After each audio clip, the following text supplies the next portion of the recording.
Stories of the Buddha's Former Births. Book 9 Navanipada. 427, Gijjhā Jataka. Formed of rough logs, etc. This story the master told at Jetavana concerning a disobedient brother. He was, they say, of gentle birth, and though ordained in the doctrine that leads to salvation, was admonished by his well-wishers, masters, teachers, and fellow students to this effect. Thus must you advance and thus retreat. Thus look at or away from objects. Thus must the arm be stretched out or drawn back. Thus are the inner and outer garment to be worn. Thus is the bowl to be held. And when you have received sufficient food to sustain life, after self-examination, thus are you to partake of it, keeping guard over the door of the senses. In eating you are to be moderate and exercise watchfulness. You are to recognize such and such duties towards brethren who come to or go from the monastery. These are the 14 sets of priestly duties, and the 80 great duties to duly performed. These are the 13 Dutta practices. All these are to be scrupulously performed. Yet was he disobedient and impatient, and did not receive instruction respectfully, but refused to listen to them, saying, I do not find fault with you. Why do you speak thus to me? I shall know what is for my good, and what is not. Then the brethren, hearing of his disobedience, sat in the hall of truth, telling of his faults. The master came and asked them what it was they were discussing, and sent for the brother and said, Is it true, brother, that you are disobedient? And when he confessed that it was so, the master said, Why, brother, after being ordained in so excellent a doctrine that leads to salvation, do you not listen to the voice of your well-wishers? Formerly too you disobeyed the voice of the wise, and were blown into atoms by the Varamba wind. And herewith he told a story of the past. Once upon a time the Bodhisattva came to life as a young vulture on Vulture Mountain. Now his offspring Sapada, the king of the vultures, was strong and lusty, and had a following of many thousands of vultures, and he fed the parent birds. And owing to his strength he used to fly to a very great distance. So his father admonished him and said, My son, you must not go beyond such and such a point. He said, Very good. But one day when it rained, he flew up with the other vultures, and leaving the rest behind, and going beyond the prescribed limit, he came within the range of the Varamba wind, and was blown into atoms. The master, in his perfect wisdom, to illustrate this incident, uttered these verses. Formed of rough logs, an ancient pathway led to dizzy heights, where a young vulture fed the parent birds, lusty and strong of wing. He oft to them would fat of serpents bring. And when his father saw him flying high, and venturing far afield, he thus would cry, My son, when thou canst scan from thy lookout, earth's rounded sphere by ocean girt about, no farther go, but straight return I pray. Then would this king of birds speed on his way, and bending o'er the earth with piercing sight, he viewed below forest and mountain height, and earth would, as his sire described, appear amid the encircling sea a rounded sphere. But when beyond these limits he had passed, strong bird though he might be, a raging blast swept him away to an untimely death, powerless to cope with storm wind's fiery breath.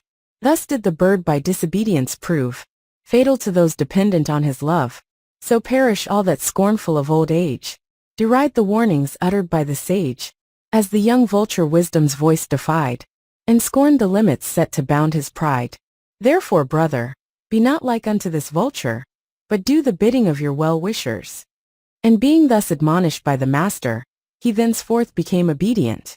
The master, his lesson ended, identified the birth. The disobedient vulture of those days is now the disobedient brother. The parent vulture was myself.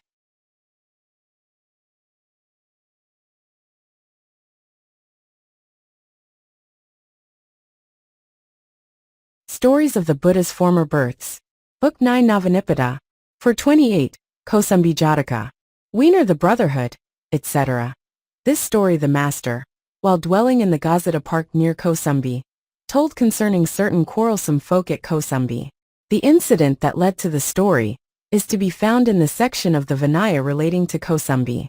Here is a short summary of it. At that time, it is said, two brothers lived in the same house, the one versed in the Vinaya, the other in the Sutras. The latter of these one day having occasion to visit the lavatory, went out leaving the surplus water for rinsing the mouth in a vessel. Afterwards the one versed in the Vinaya went in, and seeing the water came out, and asked his companion if the water had been left there by him. He answered, "Yes, sir." "What? Do you not know that this is sinful?" "No, I was not aware of it." "Well, brother, it is sinful. Then I will atone for it. But if you did it inadvertently and heedlessly, it is not sinful." So he became as one who saw no sin in what was sinful. The Vinaya scholar said to his pupils, "This sutra scholar, though falling into sin, is not aware of it." They, on seeing the other brother's pupils, said, "Your master, though falling into sin, does not recognize its sinfulness." They went and told their master. He said, "This Vinaya scholar before said it was no sin, and now says it is a sin. He is a liar." They went and told the others, "Your master is a liar." Thus they stirred up a quarrel, one with another. Then the Vinaya scholar, finding an opportunity, went through the form of excommunication of the brother for refusing to see his offense. Thenceforth even the laymen who provided necessaries for the priests were divided into two factions. The sisterhoods too that accept their admonitions and tutelary gods, with their friends and intimates and deities, from those that rest in space to those of the Brahma world. Even all such as were unconverted, formed two parties, and the uproar reached to the abode of the sublime gods. Then a certain brother drew nigh to the Tathagata, and announced the view of the excommunicating party, who said, "The man is excommunicated in orthodox form," and the view of the followers of the excommunicated one, who said, "He is illegally excommunicated," and the practice of those who, though forbidden by the excommunicating party, still gathered round in support of him. The Blessed One said, "There is a schism, a schism in the brotherhood." And he went to them and pointed out the misery involved in excommunication to those that excommunicated, and the misery following upon the concealment of sin to the opposite party, and so departed. Again, when they were holding the vipassanā and similar services in the same place, within the boundary, and were quarreling in the refectory and elsewhere, he laid down the rule that they were to sit down together, one by one from each side alternately. And hearing that they were still quarreling in the monastery, he went there and said, "Enough, brothers, let us have no quarreling." And one of the heretical side, not wishing to annoy the Blessed One, said, "Let the blessed Lord of Truth stay at home. Let the Blessed One dwell quietly at ease, enjoying the bliss he has already obtained in this life. We shall make ourselves notorious by this quarreling, altercation, disputing and contention." But the master said to them, "Once upon a time, brethren, Brahmadatta reigned as king of Kasi and Benares, and he robbed Daigati, king of Kosala, of his kingdom, and put him to death, when living in disguise. And when Prince Dagavu spared the life of Brahmadatta, they became thenceforth close friends. And since such must have been the long suffering and tenderness of these sceptered and sword-bearing kings, verily, brethren, you ought to make it clear that you too, having embraced the religious life according to so well taught a doctrine and discipline, can be forgiving and tender-hearted." And thus admonishing them for the third time, he said, "Enough, brothers, let there be no quarreling." And when he saw that they did not cease at his bidding, he went away, saying, "Verily, these foolish folk are like men possessed, they are not easy of persuasion." Next day, returning from the collection of alms, he rested a while in his perfumed chamber, and put his room in order. And then taking his bowl and robe, he stood poised in the air, and delivered these verses in the midst of the assembly. "Whene'er the brotherhood in twain is rent, the common folk to loud-mouthed cries give vent. Each one believes that he himself is wise, and views his neighbor with disdainful eyes. Bewildered souls, puffed up with self-esteem, with open mouth they foolishly blaspheme.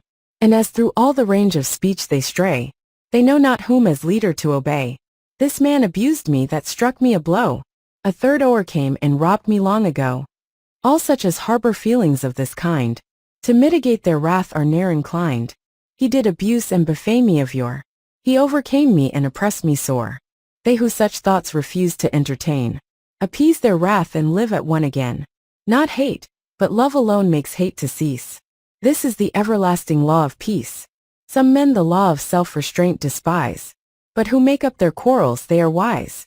If men all scarred with wounds and deadly strife, reavers and robbers, taking human life, nay those that plunder a whole realm may be, friends with their foes, should brethren not agree?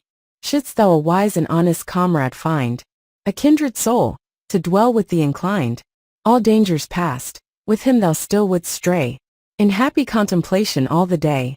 But shouldst thou fail to meet with such a friend, thy life 'twere best in solitude to spend, like to some prince that abdicates a throne, or elephant that ranges all alone.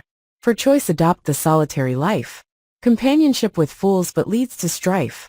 In careless innocence pursue thy way, like elephant in forest wild astray. When the master had thus spoken, as he failed to reconcile these brethren, he went to Balakalona, the village of Balaka, the salt maker, and discoursed to the venerable Bagu of the blessings of solitude. Thence he repaired to the abode of 3 youths of gentle birth, and spoke to them of the bliss to be found in the sweets of concord. Thence he journeyed to the Paraliaka forest, and after dwelling there 3 months, without returning to Kosambī, he went straight to Savatthi. And the lay folk of Kosambī consulted together and said, "Surely these reverend brothers of Kosambī have done us much harm. Worried by them the Blessed One is gone away. We will neither offer salutation nor other marks of respect to them, nor give alms to them when they visit us. So they will depart, or return to the world, or will propitiate the Blessed One." And they did so. And these brethren, overwhelmed by this form of punishment, went to Savatthi and begged forgiveness of the Blessed One. The master thus identified the birth. The father was the great King Suddhodana, the mother was Mahamaya, Prince Dagava was myself.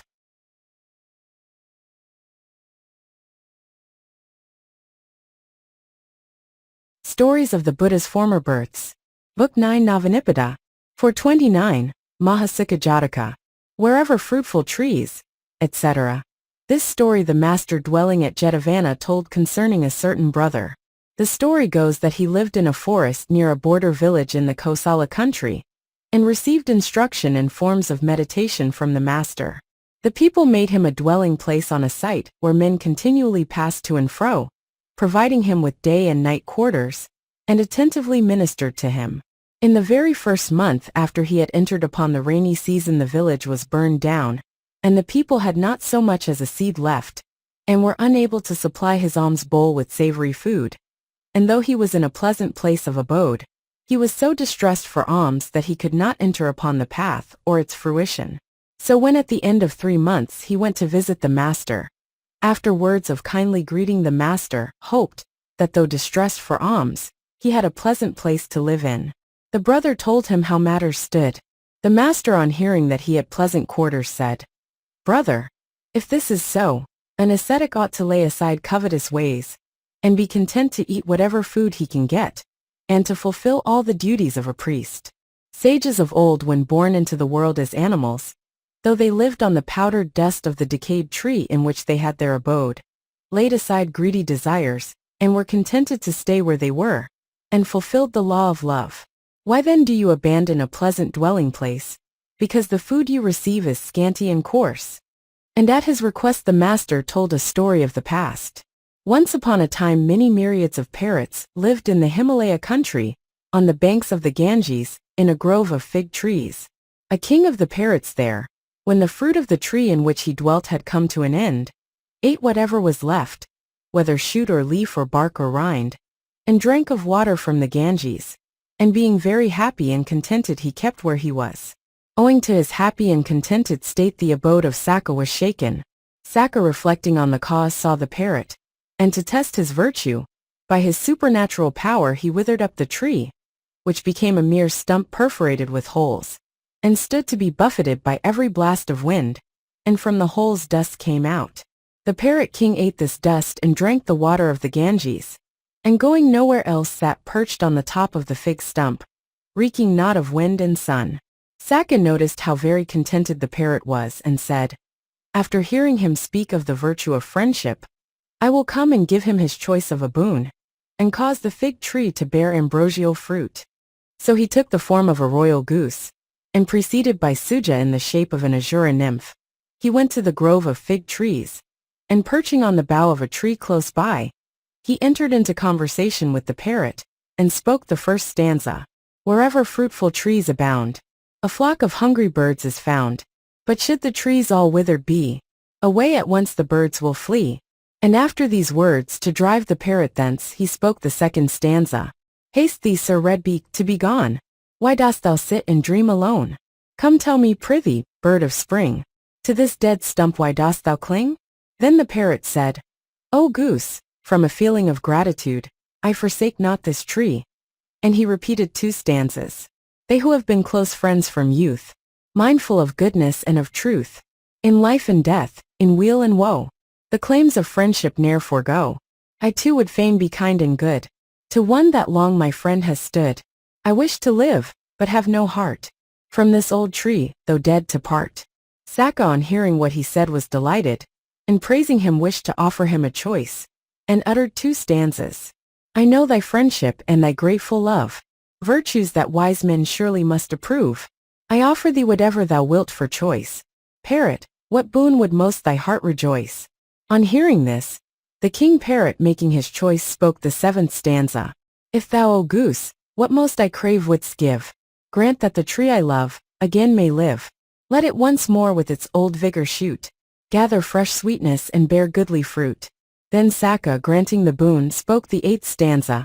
Lo, friend, a fruitful and right noble tree, well fitted for thy dwelling place to be. Let it once more with its old vigor shoot, gather fresh sweetness and bear goodly fruit. With these words Saka quitted his present form, and manifesting the supernatural power of himself in Sujja, he took up water from the Ganges in his hand, and dashed it against the fig tree stump. Straightway the tree rose up rich in branch and stem, and with honey sweet fruit, and stood a charming sight, like unto the bare jewel mount. The parrot king on seeing it was highly pleased, and singing the praises of Saka he spoke the 9th stanza. May Saka and all loved by Saka blessed be, as I today am blessed this goodly sight to see. Saka, after granting the parrot his choice, and causing the fig tree to bear ambrosial fruit, returned with Sujata to his own abode. In illustration of this story, these stanzas inspired by perfect wisdom were added at the close. Soon as King Parrot wisely made his choice, the tree once more put forth its fruit again. Then Saka with his queen did fly amain, to where in Nandina the gods rejoice. The master his lesson ended said, Thus, brother, sages of old though born in animal forms were free from covetousness. Why then do you, after being ordained under so excellent a dispensation, follow greedy ways? So and dwell in the same place. And he gave him a form of meditation, and thus identified the birth. The brother went back and by spiritual insight attained to sainthood. At that time Saka was Anuruddha, and the parrot king was myself.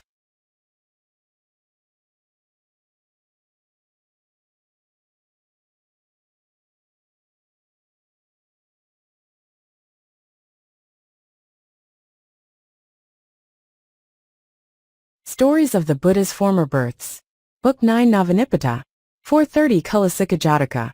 Lo, countless trees, etc. This story the master dwelling at Jetavana told concerning the Varanja section.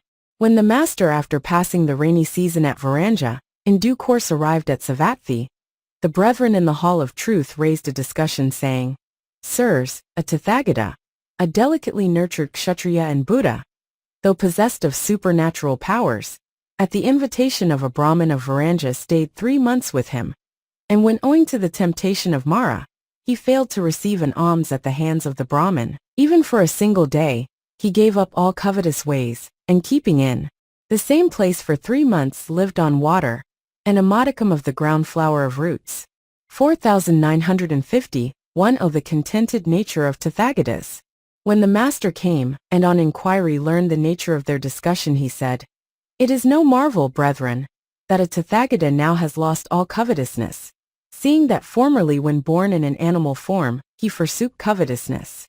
And hereupon he told a story of the past.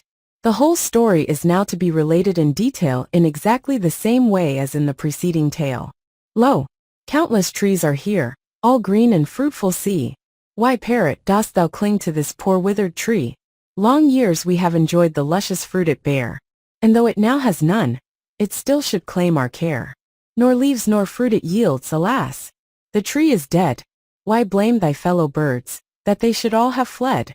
They loved it for its fruit, and now that it has none, poor selfish fools, their love and gratitude is gone. Thy gratitude I own, thy true and constant love. Sure virtue such as this the wise will I approve. I offer thee, O bird, whatever thou wilt for choice. Tell me, I pray, what boon would most thy heart rejoice? Would that this tree alight bear fresh leaves and fruit again? I would be glad as they that treasure trove obtain. Then was the tree by Saka with ambrosia sprinkled o'er, and boughs sprang up with cooling shade, as lovely as before. May Saka and all loved by Saka blessed be, as I today am blessed this joyous sight to see. Thus was the tree made fruitful by the parrot's grateful choice. And Saka and his queen in groves of Nandana rejoice. The master, his lesson ended, identified the birth. In those days Saka was Anuruddha, the parrot king was myself.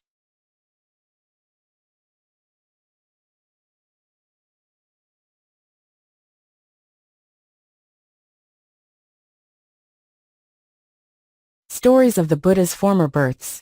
Book 9 Navanipada. 431, Harita Jataka. Friend Harita, etc. This story the master dwelling at Jetavana told concerning a discontented brother. Now this brother after seeing a smartly attired woman grew discontented, and allowed his hair and nails to grow long, and wished to return to the world. And when he was brought against his will by his teachers and preceptors to the master, and was asked by him, if it were true that he was a backslider, and if so why, he said, Yes, your reverence. It is owing to the power of sinful passion, after seeing a beautiful woman. The master said, Sin, brother, is destructive of virtue, and insipid withal, and causes a man to be reborn in hell. And why should not this sin prove your destruction? For the hurricane that smites Mount Sinaru is not ashamed to carry off a withered leaf. But owing to this sin men who walk according to knowledge and wisdom, and have acquired the 5 faculties and the 8 attainments, though they were great and holy men, being unable to fix their thoughts, fell away from mystic meditation. And then he told a story of the past. Once upon a time when Brahmadatta was reigning in Benares, the Bodhisattva was born in a certain village in a Brahmin family worth 80 crores, and from his golden complexion, they called him Haritaka Kumara, young gold skin. When he was grown up, and had been educated at Takasila, he set up as a householder, and on the death of his father and mother, he made inspection of his treasures and thought, the treasure only continues to exist, but they who produced it ceased to exist. I too must be reduced to atoms by means of death. And alarmed by the fear of death he gave great gifts, and entering the Himalaya country he adopted the religious life, and on the 7th day, he entered upon the faculties and attainments. There for a long time he lived on wild fruit and roots, and going down from the mountain to procure salt and vinegar, he in due course reached Benares. There he abode in the royal park, and on the next day in going his round for alms, he came to the door of the king's palace. The king was so glad to see him that he sent for him and made him sit on the royal couch beneath the shade of the white umbrella, and fed him on all manner of dainties. And on his returning thanks the king being exceedingly pleased asked him, Reverend sir, where are you going? Great king, we are looking out for a dwelling place for the rainy season. Very well, reverend sir, he said. And after the early meal he went with him to the park, and had quarters both for the day and night built for him, and assigning the keeper of the park as his attendant, he saluted him and departed. The great being from that time fed continually in the palace, and lived there 12 years. Now one day the king went to quell a disturbance on the frontier, and committed the Bodhisattva to the care of the queen, saying, Do not neglect our field of merit. Thenceforth she ministered to the great being with her own hands. Now one day she had prepared his food, and as he delayed his coming, she bathed in scented water, and put on a soft tunic of fine cloth, and opening the lattice lay down on a small couch, and let the wind play upon her body. And the Bodhisattva later on in the day, dressed in a goodly inner and outer robe, took his alms bowl, and walking through the air came to the window. As the queen rose up in haste, at the rustling sound of his bark garments, her robe of fine cloth fell from off her. An extraordinary object struck upon the eye of the great being.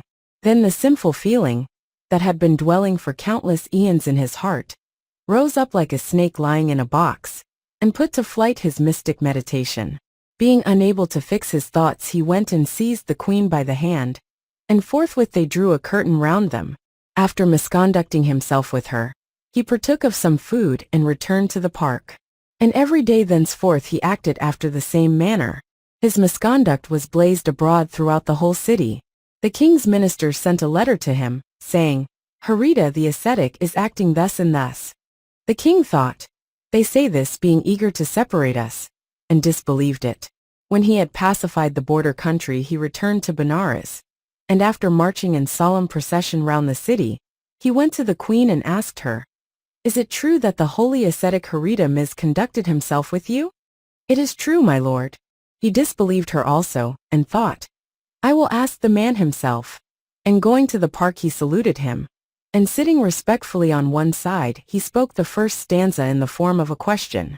Friend Harita, I oft have heard it said, a sinful life is by your reverence led. I trust there is no truth in this report. And thou art innocent indeed in thought? He thought, if I were to say I am not indulging in sin, this king would believe me. But in this world there is no sure ground like speaking the truth. They who forsake the truth, though they sit in the sacred enclosure of the Bo tree, cannot attain to Buddhahood. I must needs just speak the truth. In certain cases a bodhisattva may destroy life, take what is not given him, commit adultery, drink strong drink, but he may not tell a lie, attended by deception that violates the reality of things. Therefore speaking the truth only he uttered the second stanza. In evil ways, great king, as thou hast heard, caught by the world's delusive arts I erred. Hearing this the king spoke the third stanza. Vain is man's deepest wisdom to dispel the passions that within his bosom swell. Then Harita pointed out to him the power of sin, and spoke the fourth stanza. There are 4 passions in this world, great king, that in their power are overmastering. Lust, hate, excess and ignorance their name. Knowledge can here no certain footing claim. The king on hearing this spoke the fifth stanza. Endowed with holiness and intellect, the saintly Harita wins our respect. Then Harita spoke the sixth stanza. Ill thoughts, with pleasant vices if combined, corrupt the sage to saintliness inclined. Then the king, encouraging him to throw off sinful passion, spoke the seventh stanza. The beauty that from purest hearts doth shine, is marred by lust, born of this mortal frame. Away with it, and blessing shall be thine, and multitudes thy wisdom shall proclaim. Then the Bodhisattva recovered the power to concentrate his thoughts, and observing the misery of sinful desire, he spoke the eighth stanza. Since blinding passions yield a bitter fruit, all growth of lust I cut down to the root. So saying he asked the king's leave, and having gained his consent he entered his hermit hut, and fixing his gaze on the mystic circle, he entered into a trance, and came forth from the hut, and sitting cross-legged in the air, he taught the king the true doctrine and said, Great king, I have incurred censure in the midst of the people by reason of my dwelling in a place where I ought not. But be thou vigilant. Now will I return to some forest free from all taint of womankind. And amidst the tears and lamentations of the king, he returned to the Himalaya. And without falling away from mystic meditation, he entered the Brahma world. The master, knowing the whole story, said, Thus Harita for truth right stoutly did contend, and lust forsaking did to Brahma world ascend. And having in his perfect wisdom spoken this stanza, he declared the truths and identified the birth. At the conclusion of the truths the worldly-minded brother attained to sainthood. At that time the king was Ananda, Harita was myself.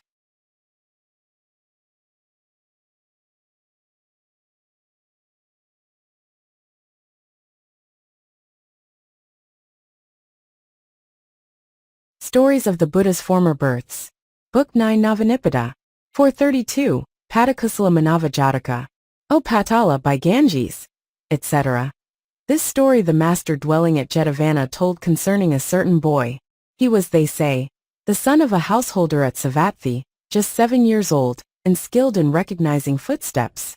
Now his father, being minded to prove him, went without his knowing it to a friend's house. The boy, without even asking where his father had gone, by tracing his footsteps, came and stood before him. So his father one day asked him, saying, When I went off without telling you, how did you know where I was gone? My dear father, I recognized your footsteps. I am skilled in this way. Then his father, to prove him, went out of his house after the early meal, and going into his next-door neighbor's house, from it passed into another, and from this third house again returned to his own home. and thence made his way to the north gate, and passing out by it made a circuit of the city from right to left. And coming to Jetavana, he saluted the master, and sat down to listen to the law. The boy asked where his father was, and when they said, "We do not know," by tracing his father's steps, and starting from the next-door neighbor's house, he went by the same road by which his father had traveled to Jetavana, and after saluting the master stood in the presence of his father, and when asked by him how he knew that he had come here, he said, "I recognized your footsteps and following in your track came hither." The master asked, "Lay brother, what are you saying?" He answered, "Your reverence, this boy is skilled in knowing footsteps. To test him I came hither in such and such a manner. Not finding me at home, by following in my footsteps he arrived here." "There is no marvel," said the master, "in recognizing steps upon the ground. Sages of old recognized steps in the air." And on being asked, he told a story of the past. Once upon a time in the reign of Brahmadatta, king of Benares, his queen consort after falling into sin was questioned by the king, and taking an oath she said, "If I have sinned against you, I shall become a female Yaka with a face like a horse." After her death she became a horse-faced Yaka, and dwelt in a rock cave in a vast forest at the foot of a mountain, and used to catch and devour the men that frequented the road leading from the east to the western border. After serving Vesavana 3 years, it is said she got leave to eat people in a certain space, 30 leagues long by 5 leagues broad. Now one day a rich, wealthy, handsome Brahmin, accompanied by a large suite, ascended that road. The Yaka, on seeing him, with a loud laugh rushed upon him, and his attendants all fled. With the speed of the wind she seized the Brahmin, and threw him on her back, and in entering the cave, through coming into contact with the man, under the influence of passion she conceived an affection for him, and instead of devouring him she made him her husband, and they lived harmoniously together. And thenceforth the Yaka, whenever she captured men, also took their clothes and rice and oil and the like, and serving him with various dainty food she herself would eat man's flesh. And whenever she went away, for fear of his escaping, she closed the mouth of the cave with a huge stone before leaving. And while they were thus living amicably together, the Bodhisattva, passing from his former existence, was conceived in the womb of the Yaka by the Brahmin. After 10 months she gave birth to a son, and filled with love for the Brahmin and her child, she fed them both. By and by, when the boy was grown up, she put him also inside the cave with his father, and closed the door. Now one day the Bodhisattva, knowing she had gone away, removed the stone, and let his father out. And when she asked on her return who had removed the stone, he said, "I did, mother. We cannot sit in darkness." And through love for her child she did not say another word. Now one day the Bodhisattva asked his father, saying, "Dear father, your mouth is different from my mother's. What is the reason?" "My son, your mother is a Yaka and lives on man's flesh, but you and I are men. If so, why do we live here? Come, we will go to the haunts of men. My dear boy, if we shall try to escape, your mother will kill us both." The Bodhisattva reassured his father and said, "Do not be afraid, dear father. That you shall return to the haunts of men shall be my charge." And next day, when his mother had gone away, he took his father and fled. When the Yaka returned and missed them, she rushed forward with the swiftness of the wind, and caught them and said, "O Brahmin, why do you run away? Is there anything that you want here?" "My dear," he said, "do not be angry with me. Your son carried me off with him." And without another word, owing to her love for her child, she comforted them, and making for her place of abode, she brought them back after a flight of some days. The Bodhisattva thought, "My mother must have a limited sphere of action. Suppose I were to ask her the limits of space over which her authority extends. Then I will escape by going beyond this." So one day, sitting respectfully near his mother, he said, "My dear, that which belongs to a mother comes to the children. Tell me now, what is the boundary of our ground?" She told him all the landmarks, mountains and such like in all directions, and pointed out to her son the space, 30 leagues long and 5 leagues broad, and said, "Consider it to be so much, my son."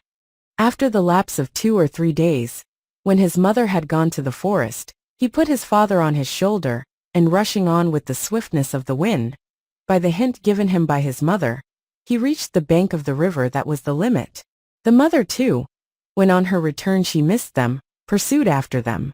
The Bodhisattva carried his father into the middle of the river, and she came and stood on the river bank, and when she saw that they had passed beyond the limits of her sphere, she stopped where she was and cried, "My dear child, come here with your father.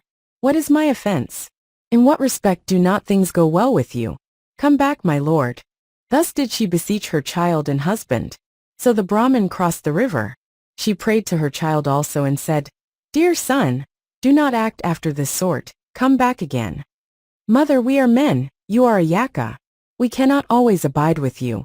And will you not return?" "No, mother." "Then if you refuse to return, as it is painful to live in the world of men, and they who know not any craft cannot live.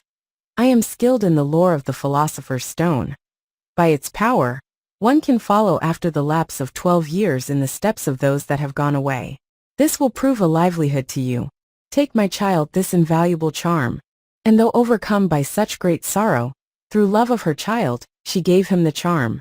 The Bodhisattva, still standing in the river, folded his hands tortoise-wise and took the charm, and saluting his mother cried, "Goodbye, mother."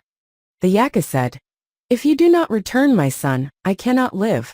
And she smote upon her breast, and straightway in sorrow for her son her heart was broken, and she fell down dead on the spot.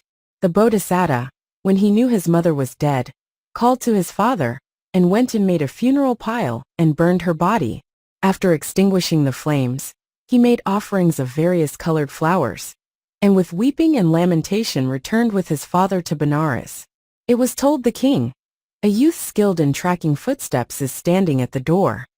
And when the king bade him enter, he came in and saluted the king. "My friend," he said, "do you know any craft?" "My lord, following on the track of one who has stolen any property 12 years ago, I can catch him." "Then enter my service," said the king. "I will serve you for 1,000 pieces of money daily." "Very well, friend, you shall serve me." And the king had him paid 1,000 pieces of money daily. Now one day the family priest said to the king, "My lord, because this youth does nothing by the power of his art, we do not know whether he has any skill or not. We will now test him." The king readily agreed, and the pair gave notice to the keepers of the various treasures, and taking the most valuable jewels descended from the terrace, and after groping their way 3 times round the palace, they placed a ladder on the top of the wall, and by means of it descended to the outside. Then they entered the hall of justice, and after sitting there they returned, and again placing the ladder on the wall, descended by it into the city. Coming to the edge of a tank, they thrice marched solemnly round it, and then dropped their treasure in the tank, and climbed back to the terrace. Next day there was a great outcry and men said, "Treasure has been stolen from the palace." The king, pretending ignorance, summoned the Bodhisattva and said, "Friend, much valuable treasure has been stolen from the palace, we must trace it." "My lord, for one who is able to follow the traces of robbers and recover treasure stolen 12 years ago, there is nothing marvelous in his recovering stolen property after a single day and night. I will recover it. Do not be troubled." "Then recover it, friend." "Very well, my lord," he said, and went, and saluting his mother's memory he repeated the spell, still standing on the terrace, and said, "My lord, the steps of 2 thieves are to be seen." And following in the steps of the king and the priest he entered the royal closet, and issuing thence he descended from the terrace, and after thrice making a circuit of the palace he drew near the wall. Standing on it he said, "My lord, starting in this place from the wall I see footsteps in the air. Bring me a ladder." And having had a ladder placed for him against the wall, he descended by it, and still following in their track, he came to the hall of justice. Then returning to the palace he had the ladder planted against the wall, and descending by it he came to the tank. After thrice marching round it he said, "My lord, the thieves went down into this tank," and taking out the treasure, as if he had deposited it there himself, he gave it to the king and said, "My lord, these 2 thieves are men of distinction." By this way they climbed up into the palace. The people snapped their fingers in a high state of delight, and there was a great waving of cloths. The king thought, "This youth, methinks, by following in their steps knows the place where the thieves put the treasure, but the thieves he cannot catch." Then he said, You at once brought us the property carried off by the thieves. But will you be able to catch the thieves and bring them to us? My lord, the thieves are here. They are not far off. Who are they? Great king, let any one that likes be the thief. From the time you recovered your treasure, why should you want the thieves? Do not ask about that. Friend, I pay you daily 1,000 pieces of money. Bring the thieves to me. Sire, when the treasure is recovered, what need of the thieves? It is better, friend, for us to catch the thieves than to recover the treasure. Then, sire, I will not tell you, so and so are the thieves. But I will tell you a thing that happened long ago. If you are wise, you will know what it means. And herewith he told an old tale. Once upon a time, sire, a certain dancer named Patala lived not far from Benares, in a village on the river's bank. One day he went into Benares with his wife, and after gaining money by his singing and dancing, at the end of the fete he procured some rice and strong drink. On his way to his own village he came to the bank of the river, and sat down watching the freshly flowing stream, to drink his strong drink. When he was drunk and unconscious of his weakness he said, I will fasten my big lute about my neck and go down into the river. And he took his wife by the hand, and went down into the river. The water entered into the holes of the lute, and then the weight of his lute made him begin to sink. But when his wife saw he was sinking, she let go of him, and went up out of the river, and stood upon the bank. The dancer Patala now rises and now sinks, and his belly became swollen from swallowing the water. So his wife thought, my husband will now die. I will beg of him one song, and by singing this in the midst of the people, I shall earn my living. And saying, my lord, you are sinking in the water. Give me just one song, and I will earn my living by it. She spoke this stanza. O Patala, by Ganges swept away, famous in dance and skilled in roundelay. Patala all hail, as thou art borne along. Sing me, I pray, some little snatch of song. Then the dancer Patala said, my dear, how shall I give you a little song? The water that has been the salvation of the people is killing me. And he spoke a stanza, wherewith are sprinkled fainting souls in pain. I straight am killed. My refuge proved my bane. The Bodhisattva in explanation of this stanza said, Sire, even as water is the refuge of the people, so also is it with kings. If danger arises from them, who shall avert that danger? This, sire, is a secret matter. I have told a story intelligible to the wise. Understand it, sire. Friend, I understand not a hidden story like this. Catch the thieves and bring them to me. Then the Bodhisattva said, hear then this, sire, and understand. And he told yet another tale. My lord, formerly in a village outside the city gates of Benares, a potter used to fetch clay for his pottery, and constantly getting it in the same place, he dug a deep pit inside a mountain cave. Now one day while he was getting the clay, an unseasonable storm cloud sprang up, and let fall a heavy rain, and the flood overwhelmed and threw down the side of the pit, and the man's head was broken by it. Loudly lamenting he spoke this stanza, that by which seeds do grow man to sustain, has crushed my head, my refuge proved my bane. For even as the mighty earth's sire, which is the refuge of the people, broke the potter's head, even so when a king, who like the mighty earth is the refuge of the whole world, rises up and plays the thief, who shall avert the danger? Can you, sire, recognize the thief hidden under the guise of this story? Friend, we do not want any hidden meaning. Say, here is the thief, and catch him and hand him over to me. Still shielding the king and without saying in words, thou art the thief. He told yet another story. In this very city, sire, a certain man's house was on fire. He ordered another man to go into the house, and bring out his property. When this man had entered the house, and was bringing out his goods, the door was shut. Blinded with smoke and unable to find his way out and tormented by the rising flame, he remained inside lamenting, and spoke this stanza, that which destroys the cold and parches grain, consumes my limbs, my refuge proves my bane. A man, O king, who like fire was the refuge of the people, stole the bundle of jewels. Do not ask me about the thief. Friend, just bring me the thief.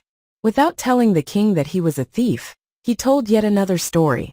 Once, sire, in this very city a man ate to excess, and was unable to digest his food. Maddened with pain and lamenting he spoke this stanza, food on which countless Brahmins' life sustain, killed me outright. My refuge proved my bane. One who like rice, sire, was the refuge of the people stole the property. When that is recovered, why ask about the thief? Friend, if you can bring me the thief. To make the king comprehend, he told yet another story. Formerly, sire, in this very city a wind arose and broke a certain man's limbs. Lamenting he spoke this stanza, wind that in June wise men by prayer would gain. My limbs doth break. My refuge proved my bane. Thus, sire, did danger arise from my refuge. Understand this story. Friend, bring me the thief. To make the king understand, he told him yet another story. Once upon a time, sire, on the side of the Himalayas grew a tree with forked branches, the dwelling place of countless birds.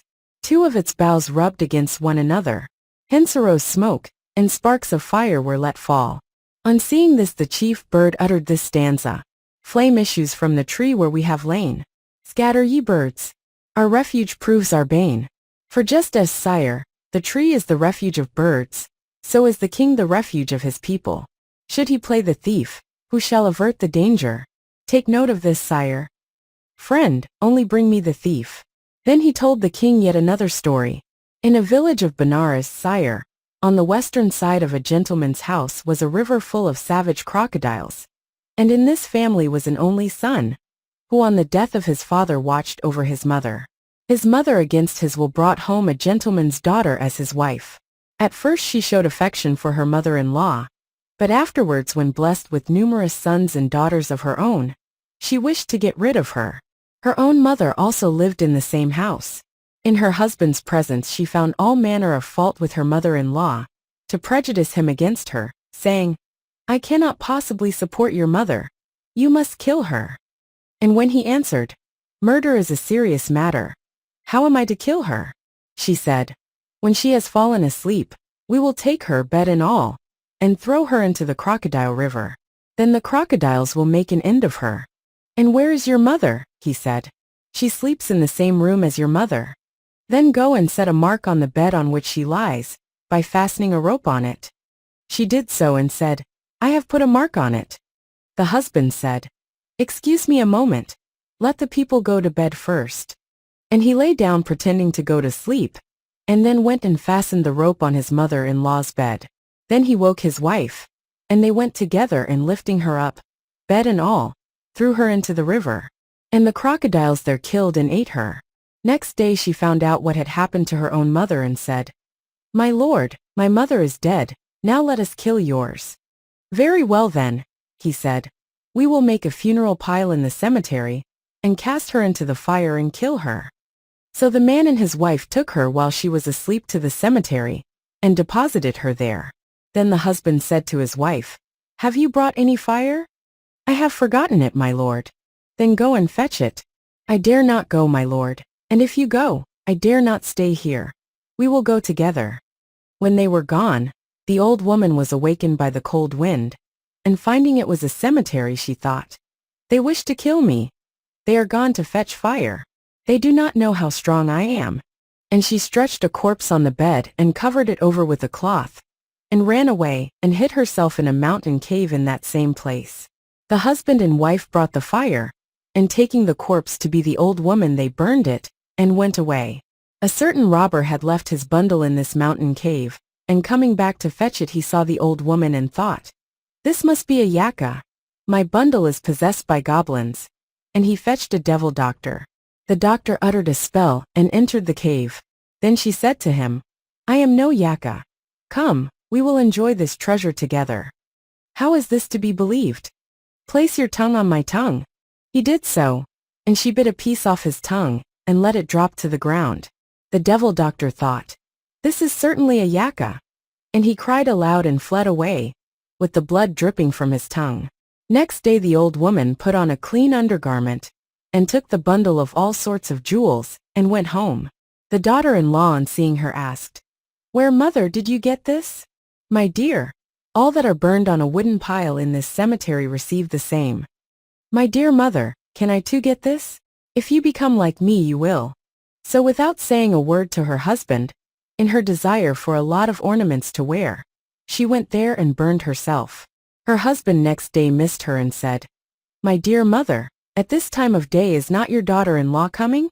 Then she reproached him saying, "Fie, you bad man, how do the dead come back?"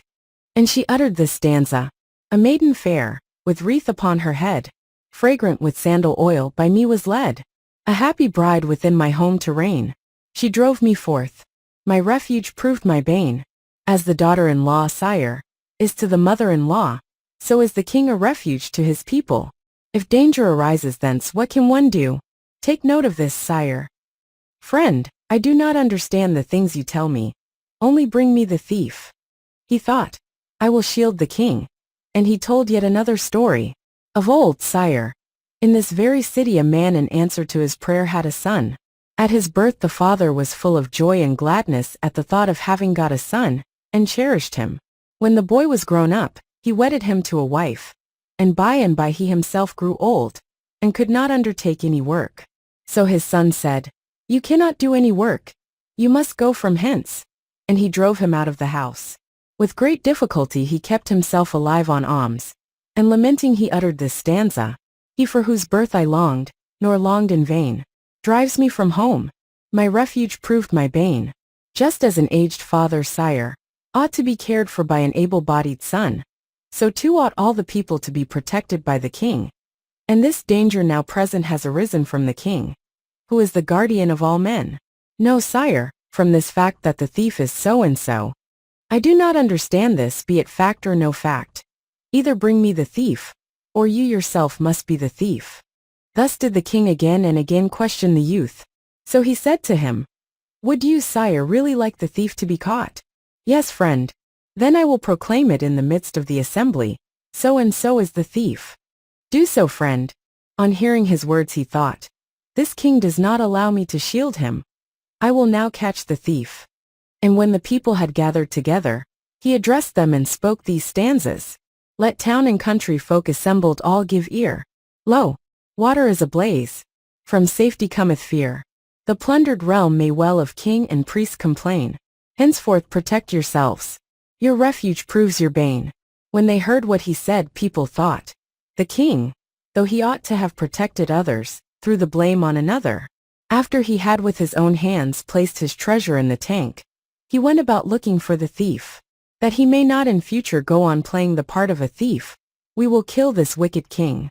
So they rose up with sticks and clubs in their hands, and then and there beat the king and the priest till they died.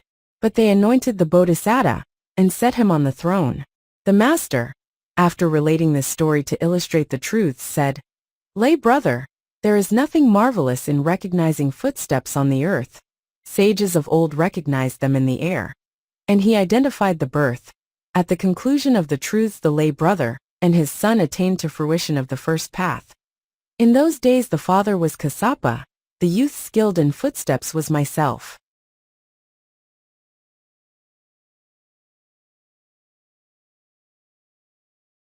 Stories of the Buddha's Former Births. Book 9 Navanipada. 433, Lomasakassassa Jataka. A king like Indra, etc.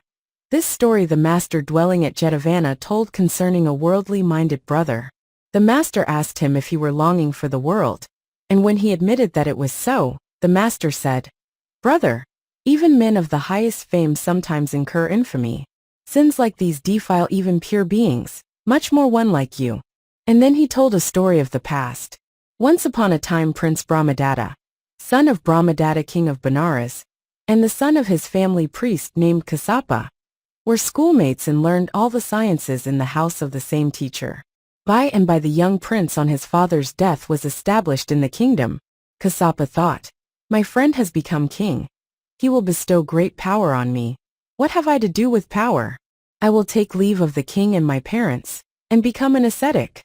So he went into the Himalayas and adopted the religious life, and on the 7th day, he entered on the faculties and attainments, and gained his living by what he gleaned in the fields. And men nicknamed the ascetic Lomasakassapa, Hairy Kassapa.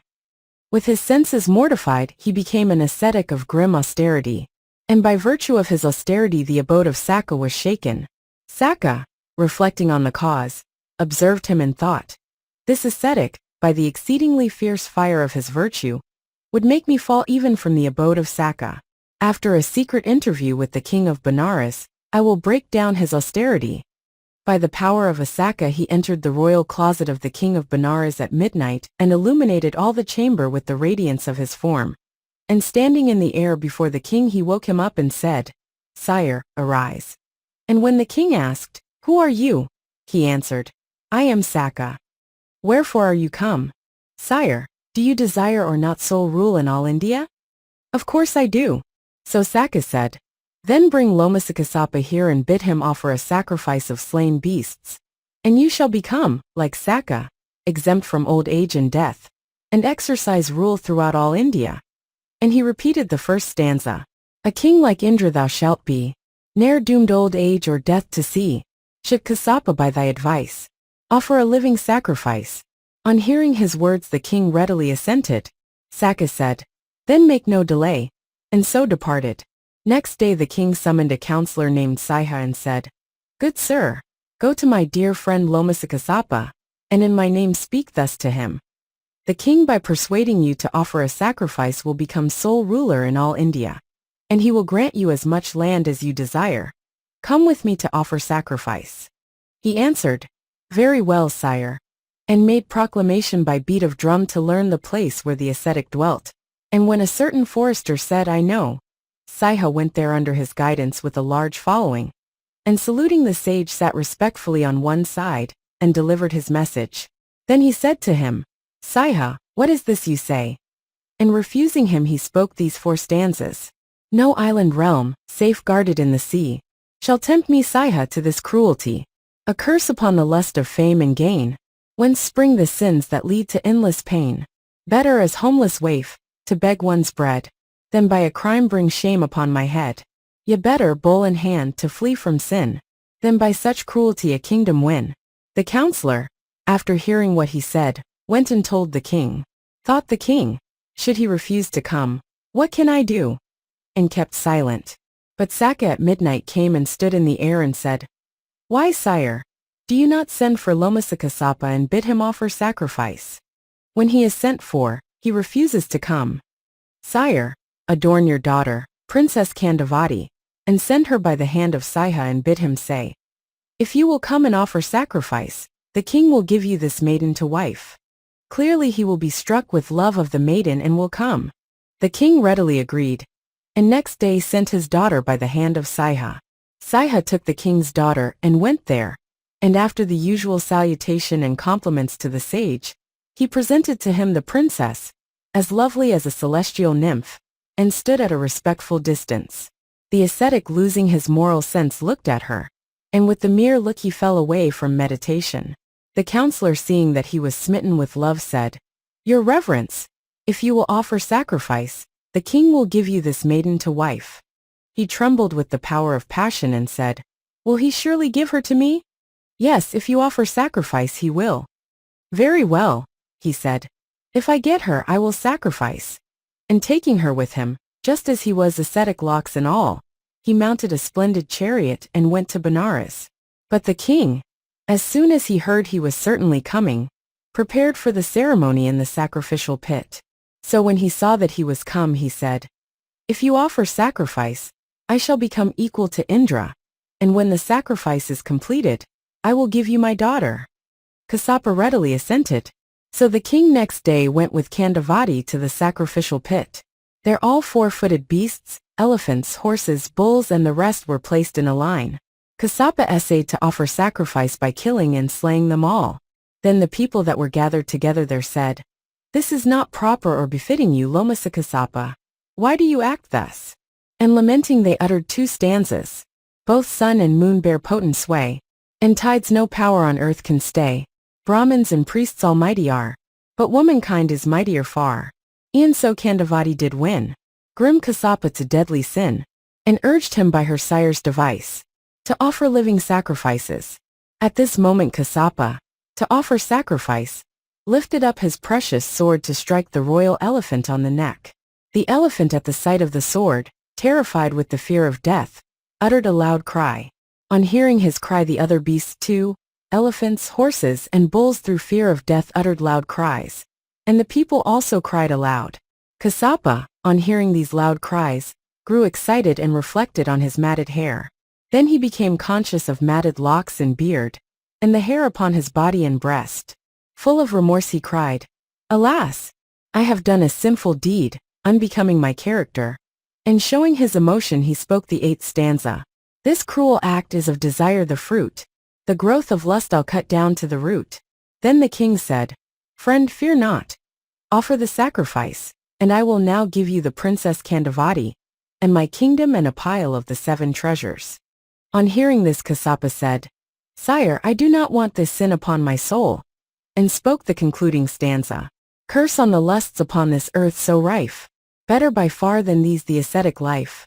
I will forsaking sin a hermit be. Keep thou thy realm and fair Kandavati."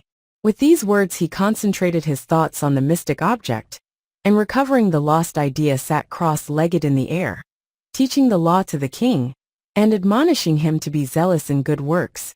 He bade him destroy the sacrificial pit, and grant an amnesty to the people.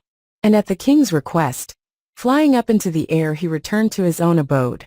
And as long as he lived, he cultivated the Brahma perfections, and became destined to birth in the Brahma world. The master, having ended his lesson, revealed the truths, and identified the birth. At the conclusion of the truths the worldly-minded brother attained to sainthood. In those days the great counselor Gijjhā was Sariputta. Lomasakassassa was myself.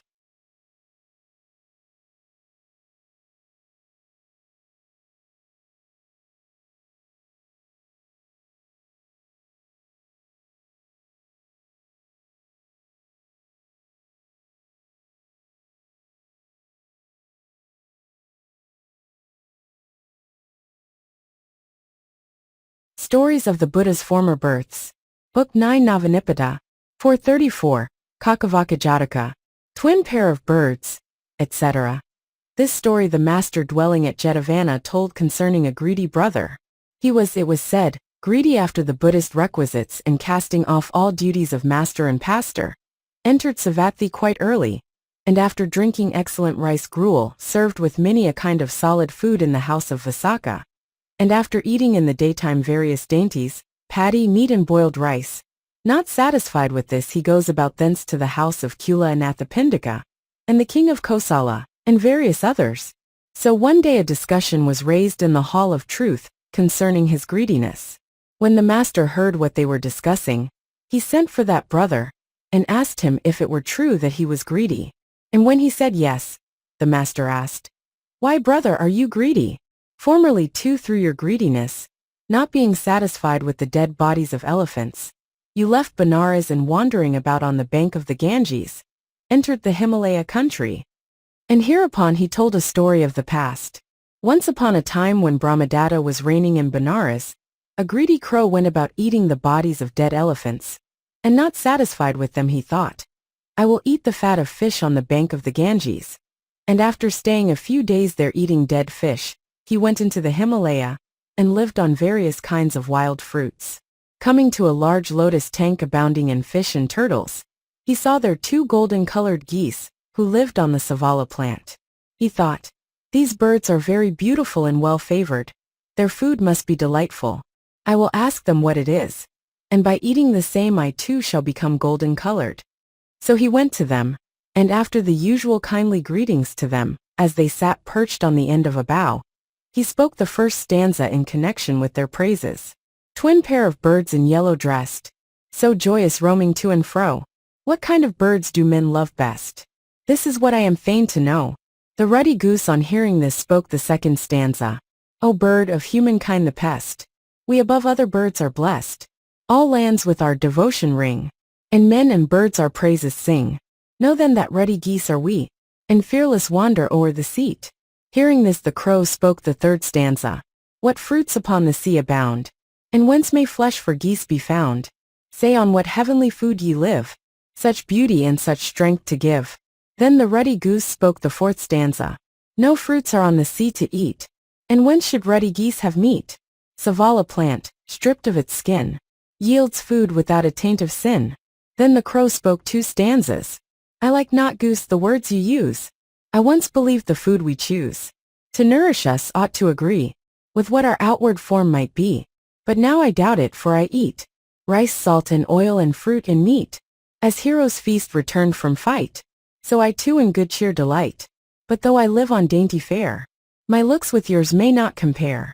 Then the ruddy goose told the reason why the crow failed to attain to personal beauty, while he himself attained to it, and spoke the remaining stanzas. Not satisfied with fruit or garbage found within the precincts of the charnel ground, the greedy crow pursues in wanton flight the casual prey that tempts his appetite. But all that thus shall work their wicked will, and for their pleasure harmless creatures kill, upbraided by their conscience pine away, and see their strength and comeliness decay. So happy beings that no creatures harm, in form gain vigor, and in looks a charm. For beauty, surely be it understood, depends not wholly on the kind of food. Thus did the ruddy goose in many ways reproach the crow, and the crow, having brought this reproach upon himself, said, I want not your beauty. And with a cry of caw-caw, he flew away. The master, his lesson ended, revealed the truths and identified the birth. At the conclusion of the truths, the greedy brother attained to fruition of the second path. In those days the crow was the greedy brother, the she-goose was the mother of Rahula, the he-goose myself.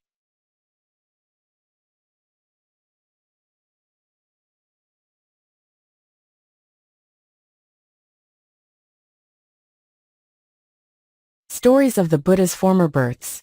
Book 9 Navanipada. 435, Haliddiraga Jataka. In Lonesome Forest, etc. This story the master at Jetavana told about a youth who was tempted by a certain coarse maiden. The introductory story will be found in the 13th book, in the Cullasuka birth. Now in the old legend this maiden knew that if the young ascetic should break the moral law, he would be in her power. And thinking to cajole him and bring him back to the haunts of men, she said, Virtue that is safeguarded in a forest, where the qualities of sense such as beauty and the like have no existence, does not prove very fruitful, but it bears abundant fruit in the haunts of men, in the immediate presence of beauty and the like. So come with me and guard your virtue there. What have you to do with a forest? And she uttered the first stanza. In lonesome forest one may well be pure. 'Tis easy their temptation to endure. But in a village with seductions rife, a man may rise to a far nobler life. On hearing this the young ascetic said, My father is gone into the forest. When he returns, I will ask his leave and then accompany you.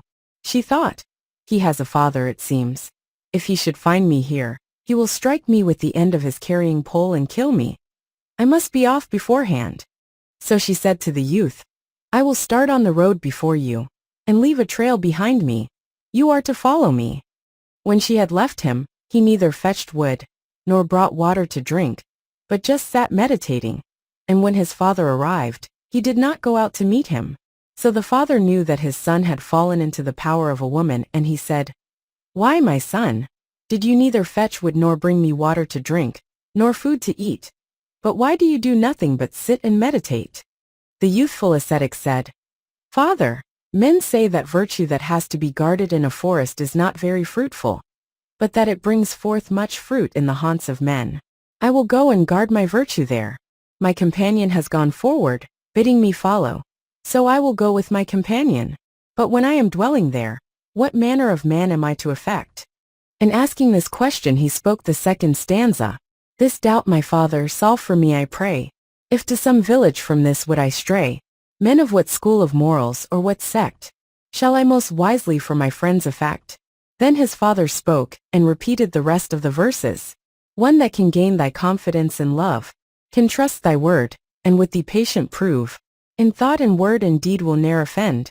Take to thy heart, and cling to him as friend. To men capricious as the monkey kind, and found unstable, be not thou inclined, though to some wilderness thy lot's confined. Eschew foul ways, e'en as thou wouldst keep clear of angry serpent, or as charioteer avoids a rugged road. Sorrows abound, whene'er a man in folly's train is found. Consort not thou with fools, my voice obey. The fool's companion is to grief a prey. Being thus admonished by his father, the youth said, If I should go to the haunts of men, I should not find sages like you. I dread going thither. I will dwell here in your presence. Then his father admonished him still further, and taught him the preparatory rites to induce mystic meditation. And before long, the son developed the faculties and attainments, and with his father became destined to birth in the Brahma world. The master, his lesson ended, proclaimed the truths and identified the birth. At the conclusion of the truths, the brother who longed for the world attained to fruition of the first path. In those days the young ascetic was the worldly-minded brother. The maiden then is the maiden now, but the father was myself.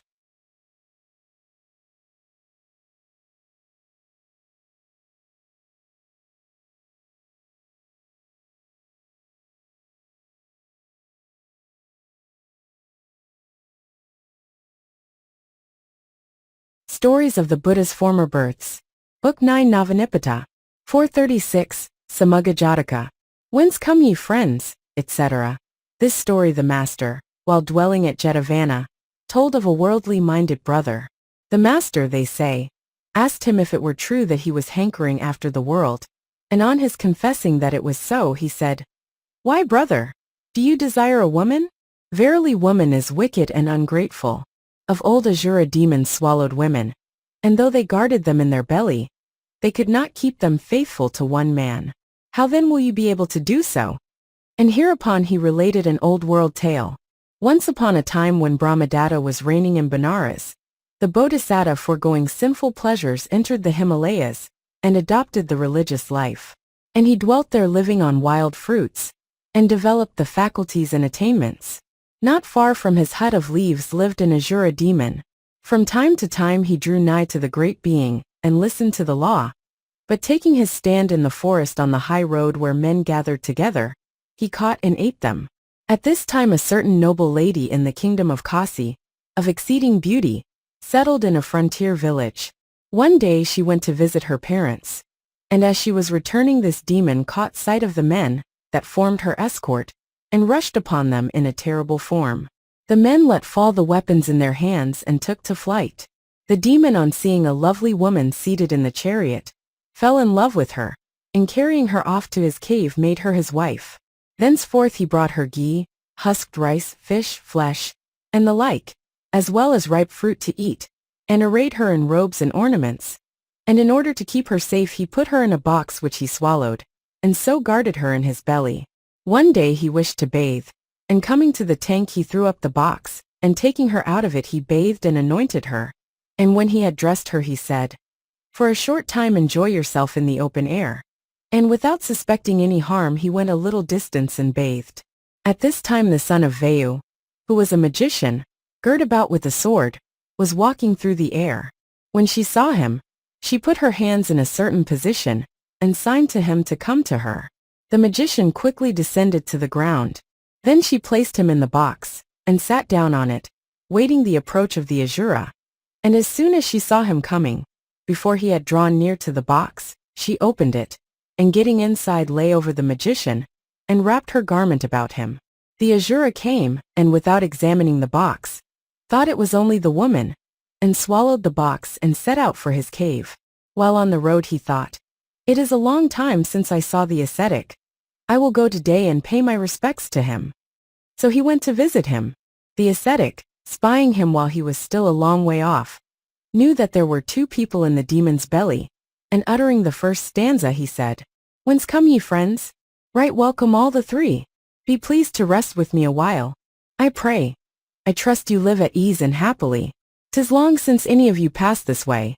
On hearing this the Asura thought, "I have come quite alone to see this ascetic, and he speaks of three people. What does he mean? Does he speak from knowing the exact state of things, or is he mad and talking foolishly?" Then he drew nigh to the ascetic, and saluted him, and sitting at a respectful distance he conversed with him, and spoke the second stanza. "I've come to visit thee alone today, nor does a creature bear me company. Why dost thou then, O holy hermit, say, 'Whence come ye friends? Right welcome all the three'?" Said the ascetic, "Do you really wish to hear the reason?" "Yes, holy sir." "Hear then," he said, and spoke the third stanza. "Thyself and thy dear wife are twain, be sure. Enclosed within a box she lies secure. Safeguarded ever in thy belly she. With Vayu's son doth sport her merrily." On hearing this the Asura thought, "Magicians surely are full of tricks. Supposing his sword should be in his hand, he will rip open my belly, and make his escape." and being greatly alarmed he threw up the box and placed it before him. The master, in his perfect wisdom to make the matter clear, repeated the fourth stanza. The demon by the sword was greatly terrified, and from his maw disgorged the box upon the ground. His wife, with lovely wreath adorned as if a bride, with Vayu's son disporting merrily was found. No sooner was the box opened than the magician muttered a spell, and seizing his sword sprang up into the air. On seeing this, the Asura was so pleased with the great being, that he repeated the remaining verses, inspired mainly with his praises. O stern ascetic, thy clear vision saw, how low poor man a woman's slave may sink. As life itself though guarded in my maw, the wretch did play the wanton as I think. I tended her with care both day and night, as forest hermit cherishes a flame, and yet she sinned beyond all sense of right. To do with woman needs must end in shame. Methought within my body, hid from sight, she must be mine, but wanton was her name, and so she sinned beyond all sense of right. To do with woman needs must end in shame. Man with her thousand wiles doth vainly cope. In vain he trusts that his defense is sure. Like precipices down to hell that slope, poor careless soul she doth to doom allure. The man that shuns the path of womankind lives happily and from all sorrow free. He his true bliss in solitude will find, afar from woman and her treachery. With these words the demon fell at the feet of the great being, and praised him, saying, Holy sir, through you my life was saved. Owing to that wicked woman, I was nearly killed by the magician. Then the Bodhisattva expounded the law to him, saying, Do no harm to her. Keep the commandments, and established him in the 5 moral precepts. The Asura said, Though I guarded her in my belly, I could not keep her safe. Who else will keep her? So he let her go, and returned straight to his forest home. The master, his lesson ended, proclaimed the truths, and identified the birth. At the conclusion of the truths the worldly-minded brother attained fruition of the first path. In those days the ascetic with supernatural powers of sight was myself.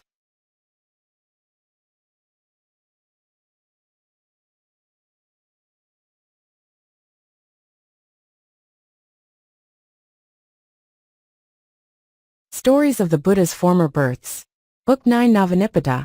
437. Putimansa Jataka. Why thus does Putimansa, etc. This was a story told by the master, while at Jetavana concerning the subjugation of the senses. For at one time there were many brethren, who kept no guard over the avenues of the senses. The master said to the elder Ananda, I must admonish these brethren. And owing to their want of self-restraint he called together the assembly of the brethren, and seated in the middle of a richly adorned couch he thus addressed them. Brethren, it is not right that a brother under the influence of personal beauty should set his affections on mental or physical attributes, for should he die at such a moment, he is reborn in hell and the like evil states. Therefore set not your affections on material forms and the like. A brother ought not to feed his mind on mental and physical attributes. They who do so even in this present condition of things are utterly ruined. Therefore it is good, brethren, that the eye of the senses should be touched with a red-hot iron pin. And here he gave other details, adding, There is a time for you to regard beauty, and a time to disregard it. At the time of regarding it, regard it not under the influence of what is agreeable, but of what is disagreeable. Thus will ye not fall away from your proper sphere. What then is the sphere of yours? Even the 4 earnest meditations, the holy 8-fold path, the 9 transcendent conditions. If ye walk in this your proper domain, Mara will not find an entrance. But if ye are subject to passion and regard things under the influence of personal beauty, like the jackal Putimansa, ye will fall away from your true sphere. And with these words he related a story of the past. Once upon a time in the reign of Brahmadatta, king of Benares, many hundreds of wild goats dwelt in a mountain cave, in a wooded district on the slopes of the Himalayas. Not far from their place of abode a jackal named Putimansa with his wife Vaini lived in a cave. One day as he was ranging about with his wife, he spied those goats and thought, I must find some means to eat the flesh of these goats. And by some device he killed a single goat. Both he and his wife, by feeding on goats' flesh, waxed strong and gross of body. Gradually the goats diminished in number. Amongst them was a wise she-goat named Melamata. The jackal, though skillful in devices, could not kill her, and taking counsel with his wife he said, "My dear, all the goats have died out. We must devise how to eat this she-goat. Now here is my plan. You are to go by yourself, and become friendly with her, and when confidence has sprung up between you, I will lie down and pretend to be dead. Then you are to draw nigh to the goat and say, 'My dear, my husband is dead and I am desolate. Except you I have no friend. Come, let us weep and lament, and bury his body. And with these words come and bring her with you. Then I will spring up and kill her by a bite in the neck.'" She readily agreed, and after making friends with the goat, when confidence was established, she addressed her in the words suggested by her husband. The goat replied, "My dear, all my kinsfolk have been eaten by your husband. I am afraid I cannot come." "Do not be afraid. What harm can the dead do you? Your husband is cruelly minded. I am afraid." But afterwards, being repeatedly importuned, the goat thought, "He certainly must be dead," and consented to go with her. But on her way there she thought, "Who knows what will happen?" And being suspicious, she made the she-jackal go in front, keeping a sharp lookout for the jackal. He heard the sound of their steps and thought, "Here comes the goat," and put up his head and rolling his eyes looked about him. The goat, on seeing him do this, said, "This wicked wretch wants to take me in and kill me. He lies there making a pretense of being dead." And she turned about and fled. When the she-jackal asked why she ran away, the goat gave the reason and spoke the first stanza. "Why thus does Putimansa stare? His look misliketh me. Of such a friend one should beware, and far away should flee." With these words she turned about, and made straight for her own abode. And the she-jackal, failing to stop her, was enraged with her, and went to her husband, and sat down lamenting.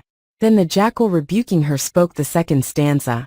"Vainly my wife seems dull of wit, to boast of friends that she has made.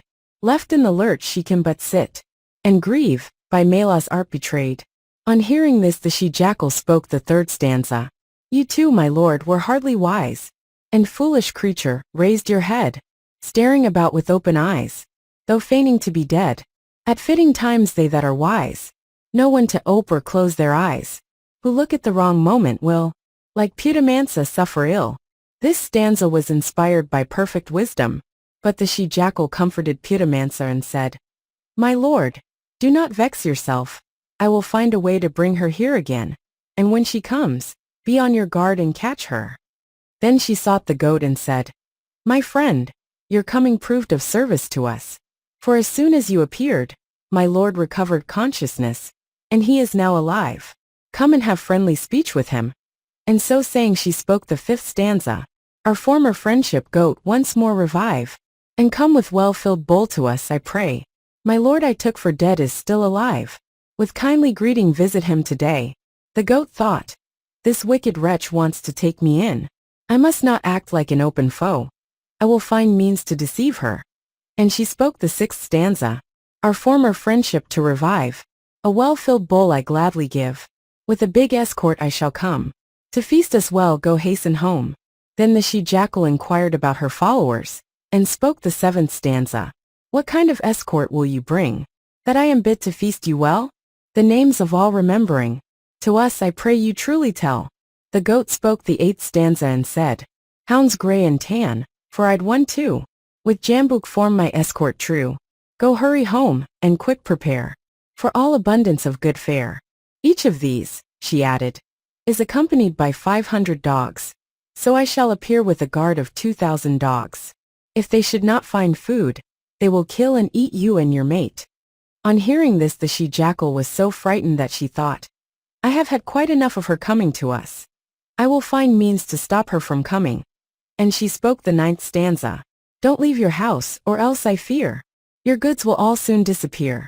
I'll take your greeting to my lord. Don't stir, nay, not another word."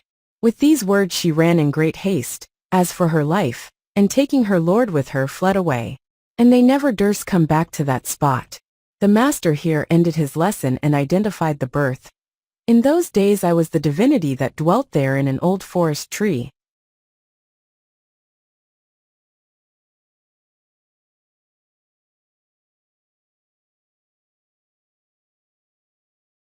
Stories of the Buddha's Former Births.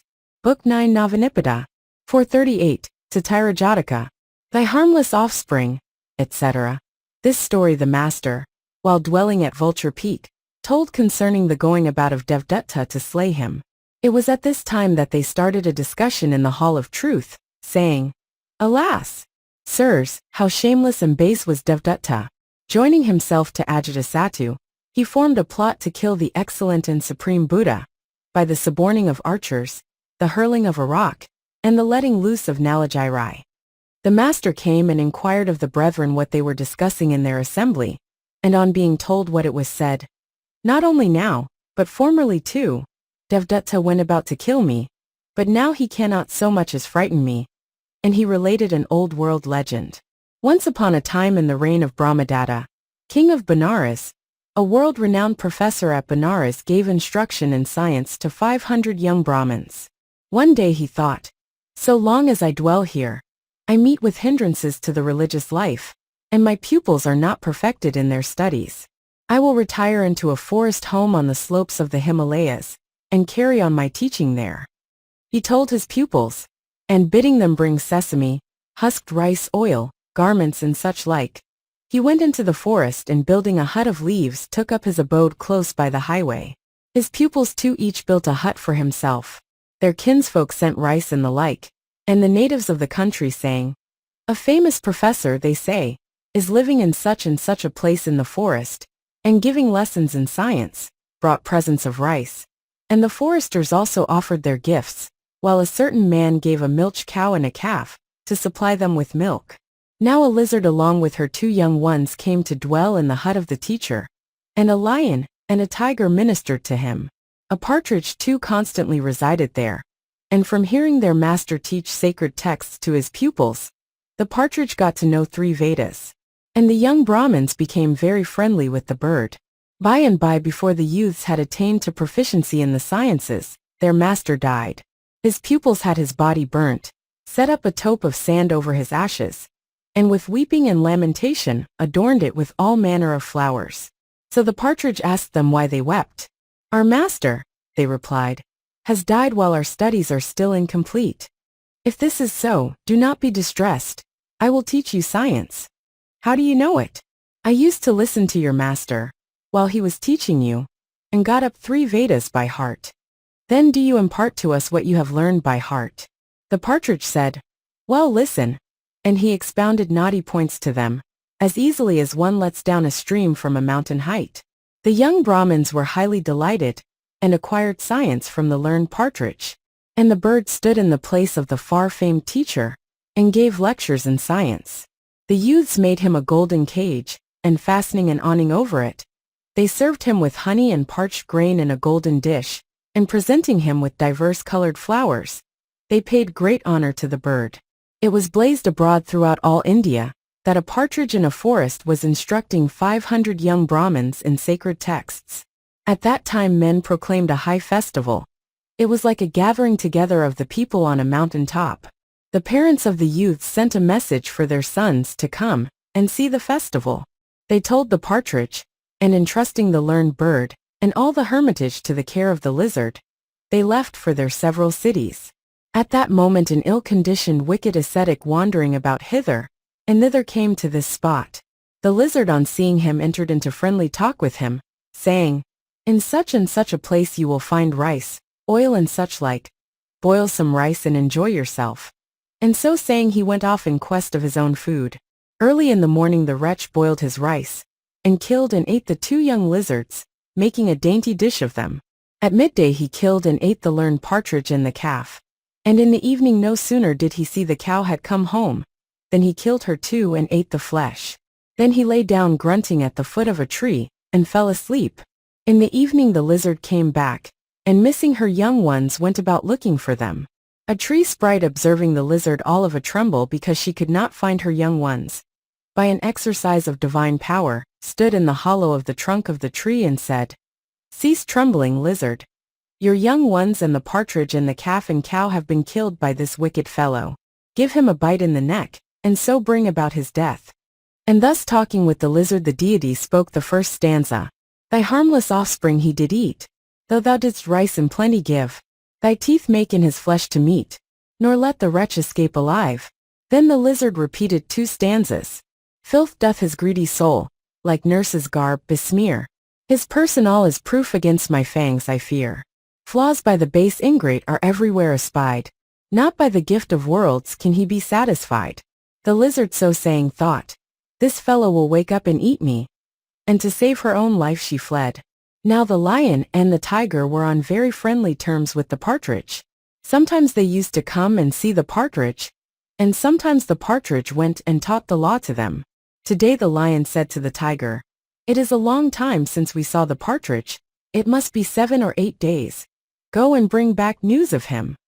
The tiger readily assented, and he arrived at the place the very moment that the lizard had run away, and found the vile wretch sleeping. In his matted locks were to be seen some feathers of the partridge, and close by appeared the bones of the cow and calf. King Tiger, seeing all this and missing the partridge from his golden cage, thought, these creatures must have been killed by this wicked fellow, and he roused him by a kick. At the sight of the tiger the man was terribly frightened. Then the tiger asked, did you kill and eat these creatures? I neither killed nor ate them. Vile wretch, if you did not kill them, tell me who else would? And if you do not tell me, you are a dead man. Frightened for his life he said, yes, sir, I did kill and eat the young lizards and the cow and the calf, but I did not kill the partridge.